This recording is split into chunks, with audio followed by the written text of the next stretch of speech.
Perkenalkan,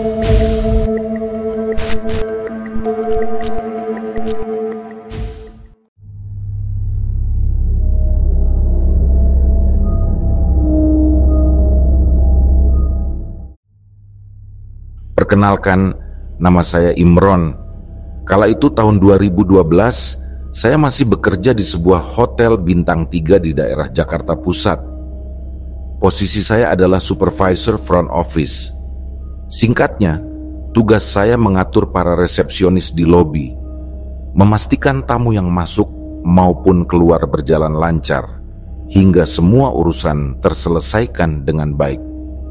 Istri saya bekerja di Bandung, di salah satu perusahaan BUMN. Jadi, bisa dibayangkan, 2 tahun pertama pernikahan kami justru dijalani dengan terpisah kota. Dia tinggal di Bandung, sedangkan saya di Jakarta. Kami hanya bisa bertemu 2 minggu sekali. Itu pun jika saya mendapat libur. Rutinitas saya waktu itu sudah seperti jam yang terus berputar. Jumat malam saya berangkat ke Bandung, lalu subuh biasanya sudah sampai di rumah istri. Sabtu kami habiskan penuh untuk bersama, dan Minggu sore saya harus kembali lagi ke Jakarta. Senin pagi saya sudah kembali bekerja. Capeknya luar biasa. Tetapi kalau tidak begitu, hubungan rumah tangga bisa semakin renggang. Apalagi saat itu usia pernikahan kami masih baru, rasa rindu pun masih sangat tinggi. Bekerja di hotel bukanlah pekerjaan yang mengenal libur normal. Saat orang lain beristirahat, saya justru harus masuk.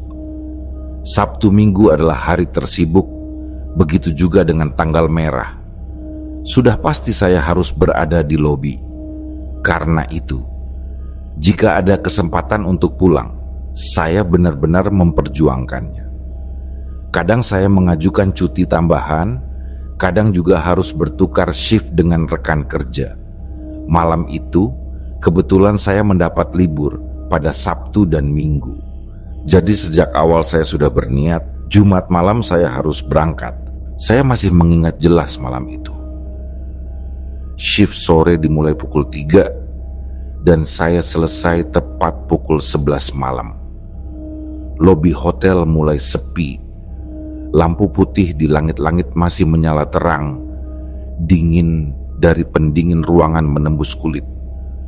Kaki saya memang terasa agak pegal, tetapi hati terasa ringan. Pikiran saya sudah tidak berada di meja resepsionis lagi. Pikir saya hanya ke Bandung. Dalam benak saya sudah tergambar jelas. Bertemu istri, bisa makan bersama, mengobrol lama tanpa gangguan. Tidak perlu memikirkan tamu hotel yang rewel. Tidak perlu memikirkan laporan shift. Cukup duduk di ruang tamu rumah istri, menikmati kopi, dan tertawa bersama. Hal sederhana. Tetapi justru itulah yang membuat saya kuat bertahan di Jakarta selama 2 minggu. Pukul 11 malam, shift saya resmi berakhir. Semua laporan sudah saya serahkan, buku operasional sudah saya tanda tangani. Sebagai supervisor front office, rasanya lega ketika bisa menutup hari tanpa ada masalah berarti. Di kepala saya hanya tinggal satu agenda, pulang ke Bandung malam itu juga. Sejak awal minggu saya sudah meminta izin kepada manajer. Biasanya Sabtu Minggu adalah hari tersibuk di hotel, bahkan tanggal merah pun kami tetap harus masuk. Namun malam itu saya beruntung karena permintaan cuti 2 hari saya disetujui. Itu berarti 2 hari penuh bisa saya gunakan untuk bertemu istri. Bagi saya, libur singkat seperti itu jauh lebih berharga dibandingkan liburan panjang sekalipun. Begitu semua urusan selesai, saya melepas name tag yang masih menempel di dada, lalu menyimpannya di saku. Saya berjalan pelan melewati lobi hotel yang mulai lengang. Lampu putih di langit-langit masih menyala. Cahaya dinginnya jatuh ke lantai marmer yang berkilau. Pendingin ruangan tetap bekerja, meniupkan hawa dingin yang menusuk kulit. Hanya ada 1-2 staf lain yang melintas, sibuk dengan urusannya masing-masing. Saya melirik jam dinding besar di lobi. Jarumnya sudah melewati angka 11. Hati saya semakin bergegas. Sebelum keluar, saya singgah sebentar ke mesin absensi. Lalu saya melangkah ke arah pintu otomatis. Begitu sensor membaca gerakan, pintu terbuka pelan dengan bunyi halus mekaniknya. Udara luar langsung menyergap wajah saya. Jakarta malam itu cukup lengang. Sesekali ada suara kendaraan melintas, tapi tidak seramai biasanya. Di sisi kanan pintu hotel, sebuah mesin ATM berdiri dengan lampu hijau kecil yang terus menyala. Saya mendekat, memasukkan kartu dan menekan beberapa tombol. Suara mesin ATM berbunyi singkat, diikuti suara gesekan ketika uang dikeluarkan. Saya tarik tunai 150.000. Jumlah itu sudah saya perhitungkan. Untuk ongkos taksi, tiket travel, dan sisa kecil untuk jaga-jaga. Saat melangkah keluar, saya sempat berhenti sebentar di bawah kanopi hotel. Angin malam Jakarta terasa berbeda dengan dingin di lobi hotel. Jalanan di depan hotel terlihat lebih sepi dari biasanya, hanya ada 1-2 motor lewat, lampu mereka melesat cepat lalu menghilang. Setelah keluar dari hotel, saya langsung menunggu taksi di depan jalan. Tidak lama, sebuah taksi berhenti. Saya masuk menyebutkan tujuan ke sopir. "Travel di Semanggi ya Pak." Sopir hanya mengangguk lalu melajukan kendaraannya. Jakarta tengah malam terlihat berbeda. Lampu jalanan kuning, trotoar sebagian besar kosong. Sesekali ada suara motor yang melintas kencang, sisanya sepi. Dari balik kaca jendela, gedung-gedung besar menjulang gelap, hanya beberapa jendela yang masih menyala. Suasana kota yang biasanya ramai kini seolah tertidur. Perjalanan taksi malam itu terasa singkat. Argo berhenti di angka 37.000. Saya menyerahkan selembar 50.000 kepada sopir, lalu turun. Udara luar kembali menyambut, lebih dingin dari yang saya kira. Tempat travel sudah tampak ramai, meskipun waktu sudah menunjukkan hampir tengah malam. Pintu kaca terbuka, dan begitu masuk, suasana khas terminal kecil langsung terasa. Lampu neon berwarna putih hangat menggantung di langit-langit, memantulkan cahaya ke lantai keramik. Saya berjalan ke meja resepsionis travel. Petugas di balik meja tersenyum singkat lalu berkata, "Maaf Pak, untuk keberangkatan malam ini penuh. Kalau Bapak mau, bisa masuk daftar tunggu." Saya sempat menghela napas. Memang sudah saya duga, setiap Jumat malam kursi travel menuju Bandung hampir pasti terisi penuh. Banyak orang Jakarta yang pulang ke kampung halaman setelah seminggu bekerja. Tanpa banyak pikir, saya pun mengangguk. Petugas menuliskan nama saya di daftar, lalu saya duduk di kursi panjang ruang tunggu. Kantuk mulai terasa, kepala saya terasa berat setelah seharian bekerja. Saya melirik jam tangan, hampir pukul 12 malam. Orang-orang di sekitar saya juga terlihat lelah.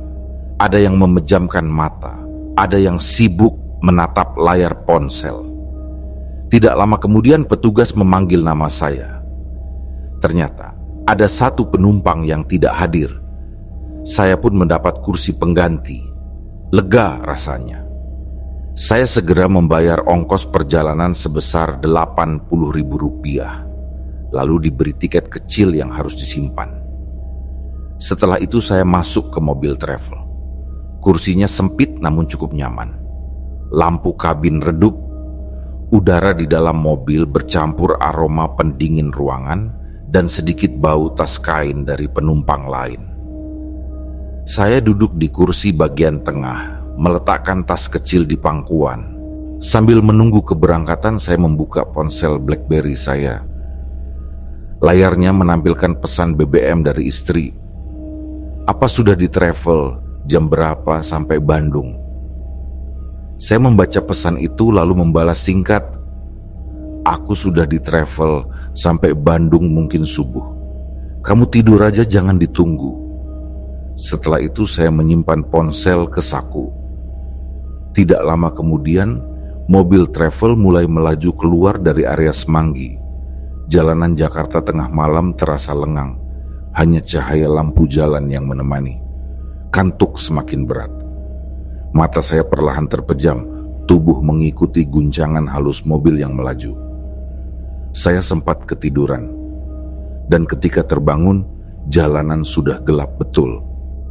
Mobil travel melaju stabil, menembus gelapnya jalan tol Cipularang. Saya sempat terlelap beberapa kali, lalu terbangun lagi karena guncangan jalan. Udara di dalam mobil dingin, bercampur dengan suara mesin yang terus mendengung. Lampu kabin sudah dimatikan, jadi yang terlihat hanya kilatan cahaya lampu jalan dari luar yang masuk sebentar-sebentar melalui jendela. Saya membuka mata lebar-lebar, mencoba mengusir kantuk. Ponsel BlackBerry saya nyala sebentar. Layar kecilnya memantulkan cahaya biru yang membuat mata semakin perih. Saya membaca sekilas pesan terakhir dari istri, lalu menyimpannya lagi. Kepala terasa berat, tapi rasa rindu membuat saya bertahan untuk tetap terjaga. Ketika mobil melewati kilometer 80 lebih, pandangan saya menangkap sesuatu di sisi jalan. Awalnya saya kira hanya bayangan pohon atau tiang listrik yang tersapu cahaya lampu depan mobil. Tapi semakin jelas terlihat, ternyata itu sosok seorang kakek. Kakek itu berjalan pelan di pinggir tol. Pakaian yang dikenakannya serba hitam, kaos oblong hitam lusuh, celana pendek hitam yang sudah memudar warnanya. Di kepalanya terpasang topi rajut sederhana. Di pundaknya sebuah cangkul disampirkan begitu saja. Saya sempat mengerjapkan mata. Malam itu sudah lewat pukul 2 dini hari. Siapa yang masih berjalan di pinggir tol dengan cangkul di bahu pada jam segini? Kalau dipikir logika, tol bukan tempat orang berjalan kaki, apalagi petani. Namun pandangan itu terlalu jelas untuk diabaikan. Wajahnya terlihat samar oleh cahaya lampu mobil yang cepat melintas, tapi raut tuanya tampak jelas. Kulit keriput, langkahnya tenang, tidak terburu-buru. Jantung saya berdegup sedikit lebih cepat, tetapi saya menepisnya. Dalam hati saya hanya berkata, mungkin dia memang petani, mungkin lewat jalan pintas, mungkin ada kebunnya di sekitar sini. Logika sederhana yang saya pakai untuk menenangkan diri. Saya menunduk lagi, menatap layar ponsel, mencoba mengalihkan perhatian. Jari saya menggulir menu BBM tanpa benar-benar membaca apapun. Kepala saya bersandar ke jendela, mata kembali setengah terpejam. Sekitar pukul 2:30 dini hari, travel akhirnya keluar dari gerbang tol. Badan saya agak ringan karena sebentar lagi sampai Bandung. Rasa kantuk bercampur lega. Biasanya, travel yang saya tumpangi akan berhenti di Pul Cihampelas. Dari sana, saya bisa melanjutkan perjalanan dengan lebih tenang. Namun kali ini berbeda. Mobil tidak mengarah ke Pul seperti biasa, melainkan berhenti di bawah kolong flyover Pasupati. Satu persatu penumpang lain turun lebih dulu di area mal sekitar. Saya yang terakhir diturunkan, tepat di bawah flyover yang menjulang tinggi. Di sisi kiri terlihat jalan menuju Sukajadi, sementara di sebelah kanan arah ke rumah sakit Hasan Sadikin.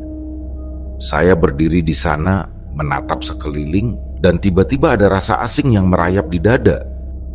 Kolong flyover itu tampak begitu sepi. Lampu jalan hanya sedikit, beberapa bahkan berkedip redup, meninggalkan bayangan beton yang panjang. Udara Bandung dini hari menusuk sampai ke tulang, membuat napas terasa berat. Di sisi jalan, kolom-kolom beton menjulang besar, dingin, dan terasa menekan. Saya mengingat berita-berita yang sempat ramai pada tahun-tahun itu. Pasupati dikenal rawan. Ada cerita tentang begal, tentang orang yang dibacok di tengah jalan, tentang motor yang dirampas secara paksa. Semua itu terlintas begitu saja di kepala saya. Saya merapatkan jaket sambil menatap jalan yang kosong. Tidak ada taksi yang lewat. Padahal biasanya di area ini masih ada 1-2 kendaraan yang mencari penumpang. Malam itu, jalan terasa terlalu lengang. Saya menengok jam tangan.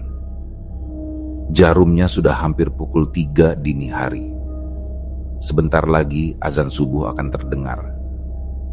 Tapi berdiri sendirian di bawah kolong flyover membuat waktu berjalan terasa sangat lambat. Saya mulai resah. Kalau tidak ada taksi, apa saya harus berjalan kaki saja ke arah Baltos? Tapi pikiran itu langsung saya tolak. Terlalu berisiko. Berjalan sendiri di jalur gelap seperti ini sama saja membuka peluang untuk jadi korban. Angin dini hari berhembus, membawa hawa dingin yang lebih pekat. Sunyi semakin tebal. Dari arah jauh, hanya ada suara hembusan kendaraan yang melintas di jalan atas flyover. Di bawah sini, saya sendirian.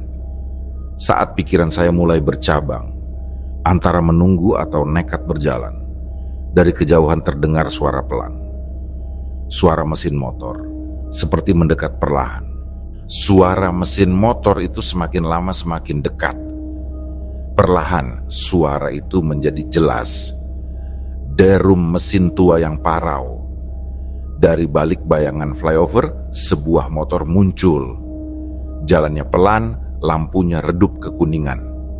Motor itu berhenti tepat di depan saya. Seorang bapak-bapak menoleh, pakaiannya sederhana. Jaket lusuh menutupi tubuhnya, helm pabrikan motor dengan kaca buram menutupi sebagian wajahnya. Tubuhnya tegak, tidak terburu-buru. Ia menatap saya sejenak lalu berbicara dengan suara datar, "Mau naik ojek, Den?" Saya sempat terdiam. Sapaan itu terdengar janggal. Orang Bandung biasanya menyapa dengan sebutan AA atau Akang. Jarang sekali ada yang memanggil Den, tapi pada saat itu saya terlalu butuh kendaraan. Pikiran saya masih penuh dengan bayangan begal dan cerita buruk tentang Kolong Pasupati. Tanpa banyak tanya, saya menjawab, "Kalau ke Baltos berapa, Pak?" Dengan nada datar, bapak itu menjawab, 20.000 Den. Harganya masuk akal. Malam itu tidak ada taksi lewat. Pilihan saya hanya 2, berjalan kaki dengan risiko yang tidak jelas, atau naik motor bapak ini. Saya akhirnya mengangguk, lalu naik ke jok belakang. Begitu duduk, sebuah aroma menyergap hidung saya. Wangi tajam, begitu menyengat seperti minyak wangi yang sering dipakai orang-orang ketika berangkat salat Jumat. Aroma itu terlalu kuat sampai menusuk kepala. Anehnya, aroma itu justru terasa asing di tengah udara dingin Bandung. Saya merapatkan jaket, berusaha menenangkan diri. Mesin motor kembali menyala, bergetar kasar di bawah tubuh saya. Suara knalpot tua meraung pendek, lalu motor melaju perlahan. Saya sempat berpikir perjalanan ini akan singkat. Dari Kolong Pasupati menuju Baltos, jalannya lurus saja. Seharusnya hanya butuh beberapa menit. Tapi, baru beberapa meter berjalan, bapak itu justru membelokkan motornya. Bukannya menuju jalan lurus ke Baltos, ia memutar ke arah kiri. Saya sempat menoleh, memastikan jalan. Hati saya mulai merasa aneh, tetapi saya tidak berani langsung menegur. Kami melewati Jalan Sukajadi. Dini hari itu jalannya sepi, hanya ada beberapa kendaraan yang melintas sesekali. Lampu toko-toko di sepanjang jalan sudah lama padam. Hanya ada papan reklame gelap yang berdiri membisu. Motor yang saya tumpangi terasa tidak stabil. Jalannya bergoyang seperti ban kurang angin atau shock breaker sudah longgar. Setiap kali motor melewati sambungan aspal, getarannya terasa sampai ke tulang. Saya memegang jok erat agar tidak kehilangan keseimbangan. Kecepatan motor sangat pelan, jauh lebih lambat dari motor lain yang lewat. Kadang motor itu seperti tersengal. Knalpotnya mengeluarkan suara parau, pendek. seolah sebentar lagi akan mati. Rasa penasaran saya semakin besar. Akhirnya saya mencoba membuka percakapan. Malam-malam begini nggak takut begal, Pak? Bapak itu menjawab singkat, nadanya datar tanpa menoleh sedikit pun. Iya, dan saya mengernyit. Jawaban itu seperti keluar otomatis, singkat, tidak ada penjelasan, tidak ada tambahan kata. Saya mencoba lagi bertanya, dingin begini, nggak masuk angin, Pak? Kali ini pun jawabannya sama, pelan, datar, tanpa emosi. Iya, Den. Nada suaranya membuat bulu kuduk saya meremang. Saya menarik napas dalam-dalam, mencoba menenangkan diri. Udara Bandung dini hari semakin menusuk, lebih dingin daripada biasanya. Saya merapatkan jaket, tapi hawa dingin tetap terasa menembus lapisan kain. Angin yang lewat membawa aroma lembab dari pepohonan dan tembok bangunan yang kami lewati. Motor itu terus melaju pelan, dan tanpa saya sadari, arah jalannya semakin dekat dengan rumah sakit Hasan Sadikin. Dari jauh, bangunan besar itu mulai terlihat samar dalam gelap. Saya masih berusaha menepis rasa tidak nyaman, menganggap mungkin bapak ini hanya mencari jalur yang menurutnya lebih cepat. Motor itu semakin pelan saat kami melewati area rumah sakit Hasan Sadikin. Lampu jalan di sekitar sana tidak banyak, hanya beberapa tiang yang masih menyala, itu pun dengan cahaya kekuningan yang temaram. Bangunan rumah sakit tampak besar dan sepi. Jendelanya gelap. Hanya ada cahaya redup dari beberapa ruang dalam. Ketika motor mulai mendekati sebuah bangunan tua di sisi jalan, hidung saya menangkap aroma yang berbeda. Awalnya samar, hanya sekilas, tetapi semakin lama semakin jelas. Aroma itu menyelip di antara wangi tajam minyak yang sejak awal tercium dari tubuh bapak itu. Bukan aroma parfum, melainkan bau anyir, tipis tapi menusuk.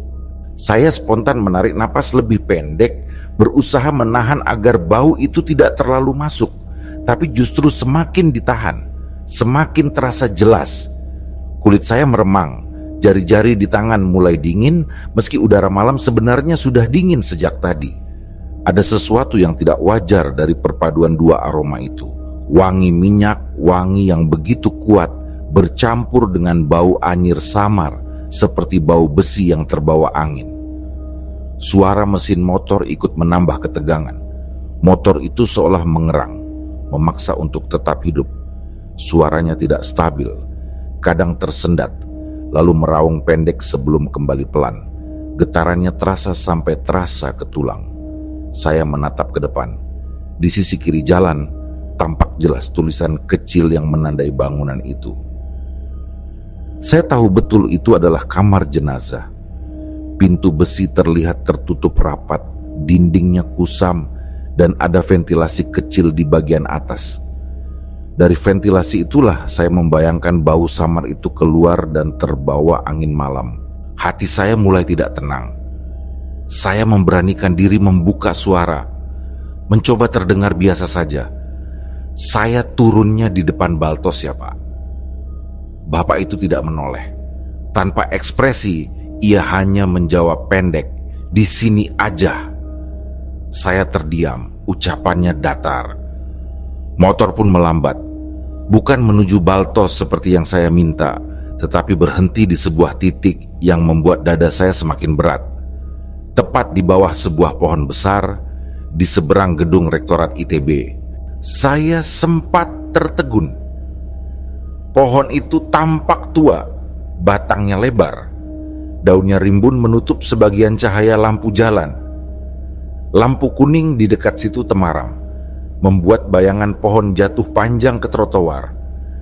Angin dini hari bertiup pelan, membuat dedaunan bergesekan, menimbulkan suara lirih seperti bisikan.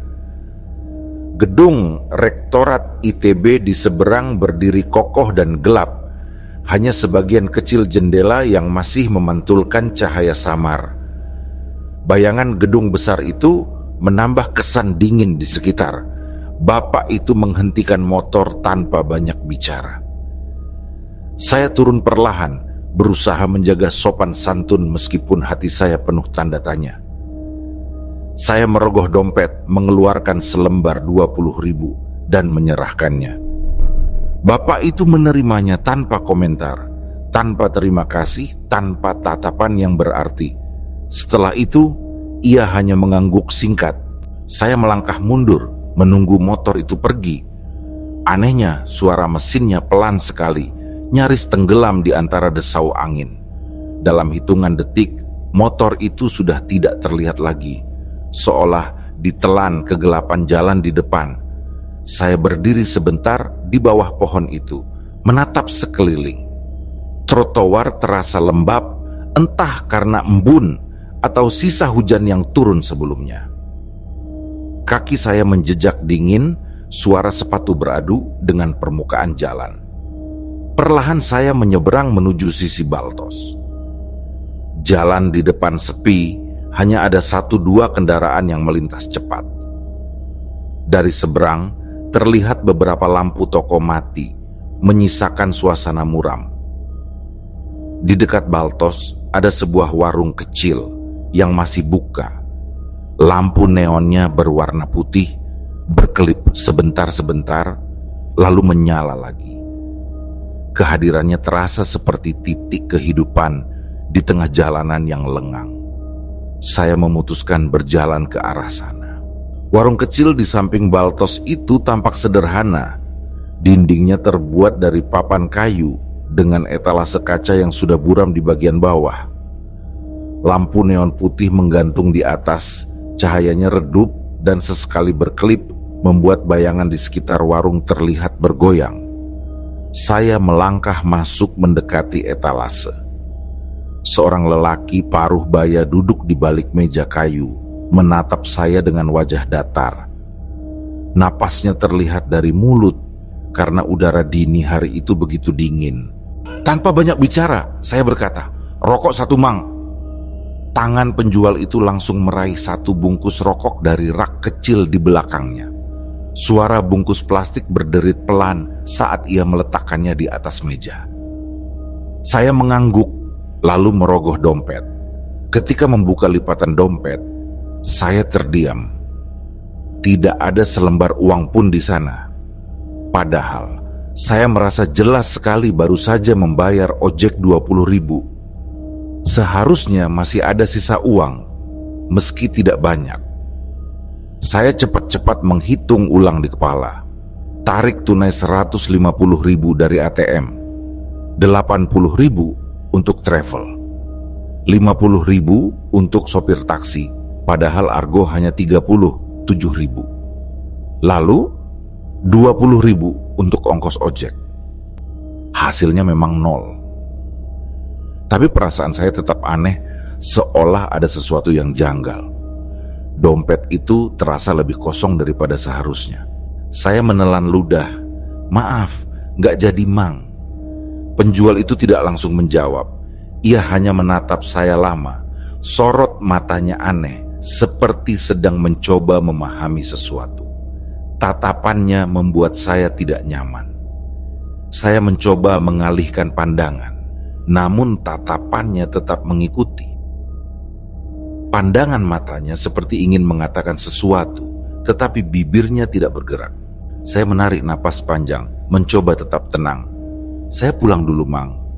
Saya melangkah meninggalkan warung itu, menepis semua pikiran aneh yang mulai berkumpul di kepala. Saya berusaha menganggap tatapan itu hanya salah paham, hanya karena saya tidak jadi membeli. Namun langkah saya terasa berat. Hati saya tahu ada sesuatu yang tidak biasa malam itu. Saya berjalan pulang dari arah Baltos. Udara dini hari itu terasa semakin dingin, menusuk sampai ke tulang. Dari kejauhan sayup-sayup terdengar suara orang mengaji. Tanda waktu subuh sudah dekat. Jalanan sepi, hanya ada cahaya lampu jalan yang redup menemani langkah saya.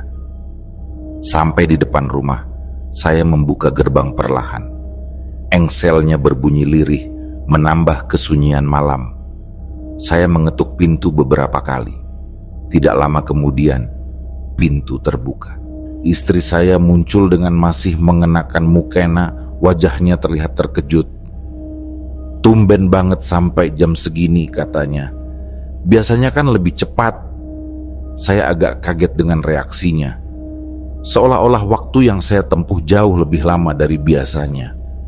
Saya mencoba menenangkan suasana dengan jawaban singkat, "Macet tadi di tol, terus sempet naik ojek, cuman jalannya pelan." Suara saya terdengar mengambang, tidak yakin bahkan bagi diri saya sendiri.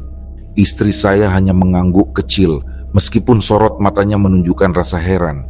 Kami kemudian bersiap salat subuh. Seusai itu saya langsung berbaring di kasur. Rasa kantuk yang tertunda sejak perjalanan membuat tubuh saya jatuh kelelahan. Tidur saya tidak pulas. Sesekali saya terbangun, tubuh terasa tidak nyaman. Pagi hari ketika matahari sudah naik, saya akhirnya bangun. Cuaca Bandung yang dingin menusuk masih terasa, meski sinar matahari masuk melalui celah jendela. Saya duduk di tepi kasur, mencoba menggerakkan kaki. Anehnya, betis dan telapak kaki saya terasa sangat pegal. Rasanya bukan sekadar pegal karena duduk lama di travel, tapi seperti habis berjalan jauh. Pegalnya aneh, menusuk, membuat saya teringat dengan rasa letih setelah lari. Saya menghela napas, mencoba mengabaikan rasa itu. Kepala saya justru dipenuhi satu kebutuhan sederhana, rokok. Sejak semalam saya gagal membelinya, dan sekarang rasa ingin merokok semakin kuat. Saya membuka dompet sekali lagi, tetap kosong. Akhirnya saya meminta uang kepada istri. Ia menyerahkan beberapa lembar tanpa banyak tanya. Dengan uang itu, saya memutuskan pergi ke warung untuk membeli rokok. Warung itu letaknya tidak jauh dari rumah, hanya beberapa menit berjalan. Jalannya menanjak sedikit, dengan rumah-rumah penduduk di kiri kanannya. Saat tiba, warung kecil itu sudah buka, rak rokok berjajar di belakang etalase kayu. Saya langsung menyebut merek yang biasa saya beli. Pedagang itu mengangguk, tangannya meraih sebungkus rokok dari rak. Saya menyerahkan uang, lalu menunggu kembalian. Tapi ketika ia meletakkan rokok di atas meja, pandangannya tertuju pada saya lebih lama dari biasanya. Ada kerut di keningnya, seperti menimbang sesuatu. Suaranya pelan tapi jelas. "Tadi malam saya lihat Akang jalan kaki, menyeberang dari pohon besar itu." Saya terdiam. Kata-katanya membuat tubuh saya dingin seketika. Saya mencoba tersenyum kaku, pura-pura tidak terkejut dan berujar, "Tadi malam saya naik ojek Mang." Pedagang itu menggeleng pelan. Tatapannya tetap melekat pada saya, kali ini dengan raut wajah tidak percaya. Saya jelas lihat sendiri. Akang jalan kaki turun dari arah sana, lalu jalan ke sini. Saya ingat betul. Saya tidak melanjutkan bantahan. Suara saya tercekat, kepala saya mendadak penuh pertanyaan. Apa mungkin ia salah lihat? Atau sebenarnya saya memang tidak naik ojek semalam? Saya mengambil rokok itu, menyimpan kembalian, lalu pamit singkat. Pedagang itu masih menatap ketika saya berbalik. Tatapannya membuat langkah saya terasa berat. Dalam perjalanan pulang, kata-kata pedagang itu terus terngiang. Kalimat itu menabrak ingatan saya sendiri yang jelas merasa naik motor. Siang itu, suasana rumah istri terasa tenang. Matahari menyelinap masuk lewat celah jendela, menimpa lantai keramik yang dingin. Saya duduk di ruang tamu, sambil menyeruput teh hangat yang disajikan dalam gelas bening. Uap tipisnya naik perlahan, bercampur dengan aroma melati. Di atas meja, ada piring kecil berisi pisang goreng yang baru matang. Saya menceritakan pengalaman semalam kepada istri. Dari mulai perjalanan, travel yang penuh, sampai akhirnya naik ojek di bawah Pasupati. Namun setiap kali saya mencoba menekankan bagian anehnya, ia hanya menjawab singkat, seakan tidak ingin membahas lebih jauh. Ucapannya datar, matanya sesekali menghindar. Saya merasa ceritanya tidak nyambung, tidak mendapatkan respon yang saya harapkan. Maka, saya beralih bercerita kepada mertua yang kebetulan ikut duduk di ruang tamu. Dengan hati-hati saya ulang dari awal, bagaimana saya diturunkan bukan di pool, melainkan di bawah flyover. Bagaimana seorang bapak-bapak menawarkan ojek. Mertua saya menatap lekat, wajahnya serius. Suara sendok yang tadi mengaduk teh berhenti, menyisakan denting kecil ketika sendok mengenai dinding gelas. Mertua kemudian berujar, nada suaranya lebih rendah. "Kamu yakin tadi malam naik ojek? Jangan-jangan yang kamu tumpangi bukan manusia." Kalimat itu seperti menyetrum telinga saya. Saya tercekat, tidak sanggup langsung membalas. Hanya bisa diam, menatap kosong ke lantai yang dingin. Sore harinya saya masih belum bisa benar-benar tenang. Meski badan sudah agak segar setelah tidur siang, pikiran saya seperti terus dipaksa kembali ke perjalanan semalam. Semua detailnya berulang-ulang muncul seakan-akan ada yang ingin saya sadari. Saya duduk di ruang tamu. Kursi rotan terasa dingin di kulit. Meja kayu di depan saya penuh coretan kecil, bekas cangkir dan gelas teh yang sering diletakkan di sana. Di atasnya, ponsel saya tergeletak, layar hitam memantulkan cahaya samar dari jendela. Sejak siang tadi ada satu wajah yang tidak bisa lepas dari kepala. Wajah kakek yang saya lihat di kilometer 80, berjalan sendirian dengan cangkul di bahu. Wajah itu dengan perlahan menyatu dengan wajah tukang ojek yang mengantar saya semalam. Sama-sama keriput, sama-sama berusia sekitar 60-an, sama-sama berwajah tenang, keriput di sekitar mata, bibir yang sedikit turun di sudut, topi rajut sederhana yang menutupi rambut putih tipis. Semua sama. Bahkan cara menatapnya pun identik, tenang dan datar. Saya mengusap wajah dengan kedua telapak tangan. Rasanya seperti ada yang meremas dada dari dalam. Telapak saya dingin. Keringat muncul di punggung meski udara Bandung sore itu cukup sejuk. Saya mencoba mencari jawaban. Ponsel saya ambil, jari gemetar saat membuka mesin pencari. Saya mengetik seadanya, kecelakaan Pasteur. Beberapa detik kemudian, layar menampilkan daftar berita. Judul-judul singkat dengan tanggal kejadian. Saya menelan ludah, lalu menekan salah satunya. Isi berita itu membuat bulu kuduk saya langsung berdiri. Tertulis jelas, seminggu sebelumnya, tepat di jalur Pasteur, sebuah mobil menabrak kakek yang sedang mengantar cucunya. Sang kakek meninggal di tempat. Cucunya selamat tapi dalam kondisi kritis, dibawa ke rumah sakit Hasan Sadikin. Saya terpaku membaca kalimat itu berulang-ulang. Jantung saya berdetak keras, seperti baru saja berlari jauh. Ingatan saya langsung terbawa kembali ke perjalanan semalam. Motor tua yang berjalan pelan, suara mesin parau seperti tercekik, jalan memutar melewati kamar jenazah RSHS, dan wangi minyak yang tajam bercampur bau anyir tipis. Saya sadar rute itu bukan rute biasa, seolah-olah ada alasan kenapa motor itu harus lewat sana, dan alasan itu kini jelas. Cucu yang kritis masih dirawat di RSHS. Saya menghela napas panjang, tapi rasanya tidak membuat lega. Klik memori itu terlalu kuat. Wajah kakek di jalan tol, wajah tukang ojek, berita di ponsel, semuanya menyatu jadi satu kepingan besar yang tidak bisa saya tolak. Seusai menemukan berita itu, tubuh saya benar-benar jatuh sakit. Malamnya badan saya mulai meriang. Kepala terasa berat, seperti ada beban yang menekan dari dalam. Kaki saya pegal, terutama betis dan telapak. Rasanya sama persis seperti habis berjalan jauh. Demam itu berlangsung 3 hari penuh. Badan saya panas, tapi telapak tangan dan kaki justru terasa dingin.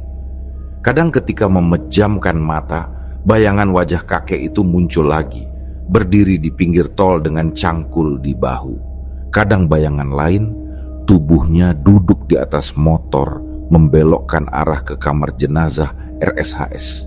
Semua muncul bergantian, membuat tidur saya tidak pernah benar-benar pulas. Setelah kondisi membaik, saya tetap tidak bisa melupakan semuanya. Bahkan sampai beberapa hari berikutnya, setiap kali saya melewati jalur dekat Pasupati atau sekadar melintas di sekitar RSHS, ada sesuatu yang menempel di indera penciuman saya. Di dini hari yang sepi, ketika udara Bandung benar-benar dingin, wangi tajam itu muncul lagi. Sama persis dengan aroma yang saya hirup di atas motor semalam. Minyak wangi menyengat, bercampur samar dengan bau anyir tipis. Wanginya tidak bertahan lama, hanya beberapa detik, tapi cukup untuk membuat bulu kuduk saya berdiri. Setiap kali mencium wangi itu, saya tidak pernah berani menoleh ke arah pohon besar di depan rektorat. Ada dorongan untuk melihat, tapi tubuh menolak. Leher saya seakan kaku, telapak kaki terasa ditarik tanah, seperti memberi peringatan agar jangan mencoba. Waktu terus berjalan, tapi rasa itu tidak benar-benar hilang.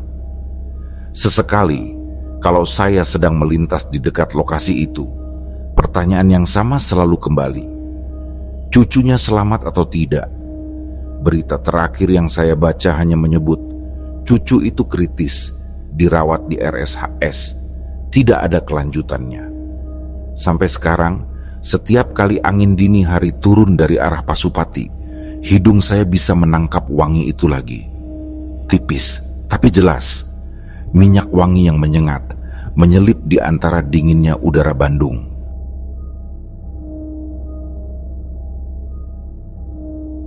Demikianlah kisah yang kami bawakan ini. Semoga kisah ini dapat menghibur teman-teman semua dan diharapkan cerita ini bisa bermanfaat. Baiklah, terima kasih untuk teman-teman yang telah mendengarkan cerita ini dan juga yang telah mendukung channel ini. Semoga kebaikan yang dilakukan teman-teman dibalas oleh Allah Subhanahu wa Ta'ala dengan hal-hal yang lebih baik dan lebih bermanfaat dalam kehidupan. Saya mohon maaf apabila ada kesalahan dalam perkataan ataupun pengucapan dalam menceritakan kisah ini. Sampai jumpa lagi di kisah kami berikutnya. Semoga sehat dan sukses selalu untuk kita semua.